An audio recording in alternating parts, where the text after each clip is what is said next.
بہتر بنانے پر زیادہ انحصار کیا ہے۔ نئے ٹیکسوں میں اضافے کو جی ڈی پی کے صرف 0.25% تک محدود رکھا گیا۔ بہتر ٹیکس کمپلائنس کے لیے ہم نہ صرف ڈیجیٹلائزیشن کو فروغ دے رہے ہیں بلکہ ٹیکس قوانین میں بھی بہتری لا رہے ہیں تاکہ ٹیکس کے دائرہ کار کو بڑھایا جا سکے۔ ہم نے موجودہ وسائل میں رہتے ہوئے تنخواہ دار طبقے پر ٹیکسوں کے بوجھ کو کم کیا ہے۔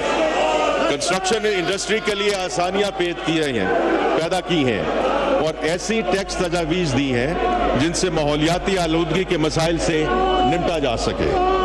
میرے نزدیک سب سے اہم تجویز ٹیرف ریشنلائزیشن کی ہے۔ درآمدی ڈیوٹیز میں کمی لانے سے کاروباروں کی انپٹ کاسٹ کم ہوگی جس سے ہماری برآمدات کو بڑھانے میں مدد ملے گی۔ مزید برآں یہ اقدامات اسمگلنگ میں کمی، حکومتی وسائل میں اضافہ اور صنعتوں میں فروغ کا باعث بنیں گے۔ حکومت اس عمل کو مختلف مراحل میں مکمل کرے گی اور دیگر تمام اقدامات کرے گی جس سے اہم ریفارم کو کامیاب بنانے میں مدد مل سکے۔ میں پہلے ہی ذکر کر چکا ہوں کہ ہم کاروباری ماحول میں نمایاں بہتری لا رہے ہیں۔ صنعتی پالیسی کا جلد اعلان کیا جائے گا جبکہ ای وی پالیسی پر مشاورت کا عمل پہلے ہی شروع کیا جا چکا ہے۔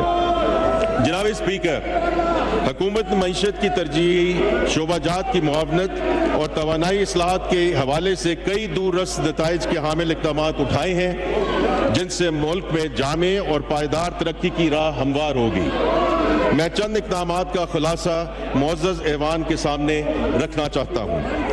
سماجی بہبود کے اقدامات میں سب سے اہم بے نظیر انکم سپورٹ پروگرام کے بجٹ میں اضافہ ہے جسے ہم نے 592 روپے سے بڑھا کر 716 ارب روپیہ کر دیا ہے۔ اس اقدام سے تقریباً 1 کروڑ خاندانوں کو مالی امداد فراہم کی جائے گی۔ اس کے ساتھ ساتھ حکومت کی پوری کوشش ہوگی کہ ان خاندانوں کے افراد کو سکلڈ ورکرز بنایا جائے، ان کو اپنی زندگیوں میں بڑی تبدیلی لانے، غربت کے چکر کو توڑنے اور معیشت میں اپنے کردار ادا کرنے کے قابل بنایا جا سکے۔ اس حوالے سے حکومت بے نظیر ہنر مند پروگرام کو مطلوبہ وسائل فراہم کرے گی۔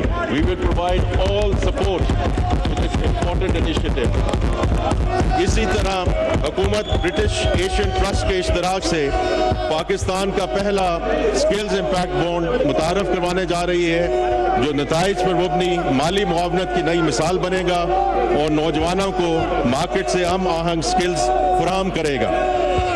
حکومت نے زرعی شعبہ کے فروغ اور چھوٹے کسانوں کی معاونت کے لیے بغیر ضمانت اور نقد بنیادوں پر قرضے فراہم کرنے کا فلیگ شپ پروگرام بنایا ہے جس کے تحت 12.5 ایکڑ تک کے چھوٹے کسانوں کو 10 لاکھ روپے تک کے قرضے ڈیجیٹل ذرائع سے دیے جائیں گے۔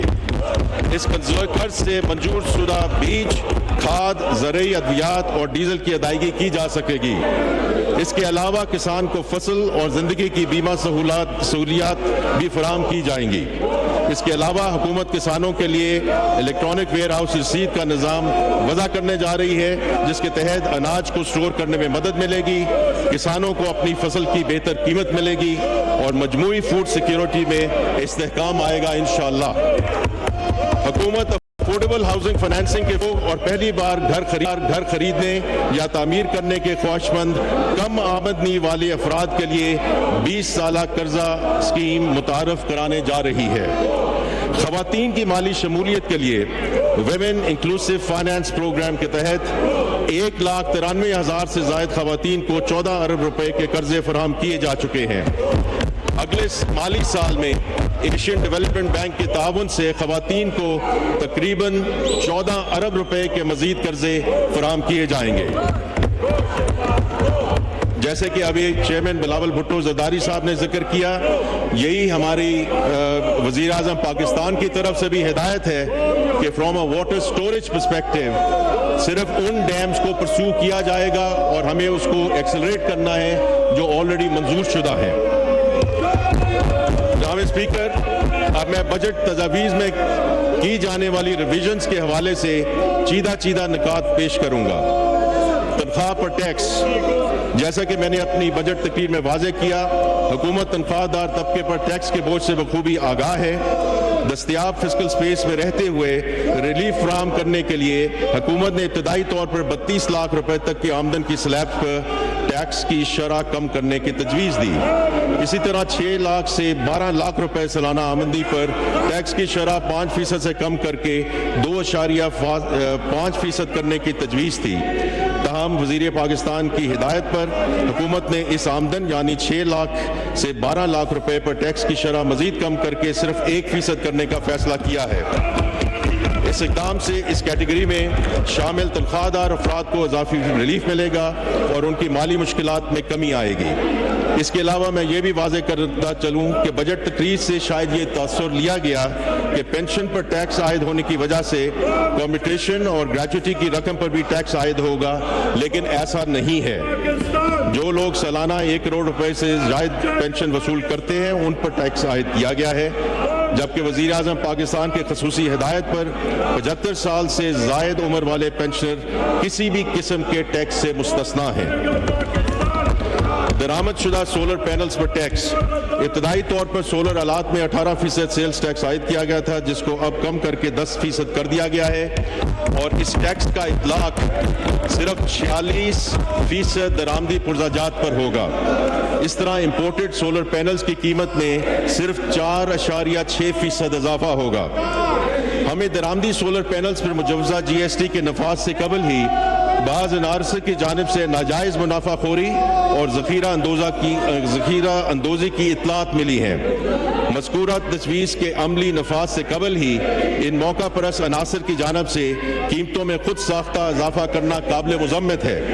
جیسا کہ میں نے سینٹ میں کہا تھا، میں ان عناصر کو سختی سے وارن کرتا ہوں کہ حکومت عوامی مفاد کے لیے ہر ممکن اقدام کرے گی، کسی کو بھی عوامی استحصال کی اجازت نہیں دی جائے گی، اور ان عناصر کے خلاف قانون کے مطابق سخت ترین کارروائی عمل میں لائی جائے گی۔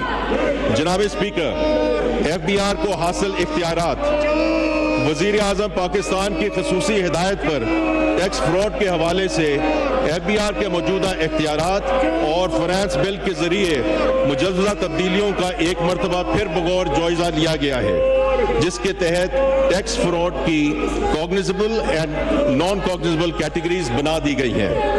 اب 5 کروڑ روپے تک کے کیسز میں FBR بغیر عدالتی وارنٹ گرفتاری نہیں کر سکے گا۔ علاوہ ازیں گرفتاری کے لیے مندرجہ ذیل میں سے کسی ایک شرط کا پورا ہونا بھی ضروری ہوگا۔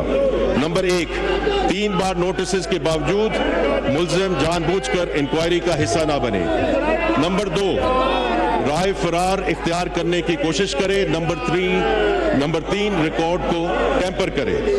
اس کے باوجود گرفتاری کی منظوری کسی ایک افسر کی بجائے FBR کی اعلیٰ سطحی 3 رکنی کمیٹی دے گی، اور گرفتار شدہ افراد کو 24 گھنٹوں میں اسپیشل جج کی عدالت میں پیش کرنا لازم ہوگا۔ اس کے علاوہ یہ امر بھی یقینی بنایا جائے گا کہ اس عمل میں کسی شہری سے کوئی زیادتی نہ ہو اور قانون میں دیے گئے اختیارات کا ناجائز استعمال نہ ہو۔ جناب اسپیکر، یہاں میں یہ بھی واضح کرتا چلوں کہ قومی اسمبلی کی قائمہ کمیٹی برائے خزانہ و محصولات نے اپنی جو سفارشات پیش کی تھیں انہیں بھی مجوزہ ترمیمی فنانس بل میں شامل کیا گیا ہے، جن کا ذکر میں یہاں کرنا چاہوں گا۔ مالیاتی بل میں اس بار ای کامرس پہ ٹیکس لگانے کے خصوصی اقدامات تجویز کیے گئے تھے۔ ان اقدامات کی بنیادی وجہ ریٹیل بزنس اور ای کامرس کے درمیان لیول پلینگ فیلڈ پیدا کرنا تھا۔ تاہم ای کامرس کی معاشی سرگرمیوں میں اہمیت کو دیکھتے ہوئے ای کامرس سرگرمیوں میں شامل مائکرو اور اسمال بزنس کو ایک آسان نظام پر منتقل کیا جا رہا ہے، جہاں ان پر ٹیکسوں میں اضافے کا اطلاق محدود بنیاد پر ہوگا۔ اس اقدام سے ای کامرس میں گھر سے کام کرنے والے اور چھوٹے کاروبار کی سہولت میں اضافہ ہوگا۔ ماضی میں لوگ ظاہر شدہ معاشی وسائل سے بڑھ کر بڑی بڑی جائیدادیں خریدتے تھے۔ مجوزہ فنانس بل میں انکم ٹیکس آرڈیننس کے سیکشن 114C کے تحت ایسے لوگوں پر بڑی معاشی سرگرمیوں میں حصہ لینے پر پابندیاں عائد کرنے کی تجویز تھی۔ وزیر اعظم پاکستان کی خصوصی ہدایت پر اس نئے قانون کا اطلاق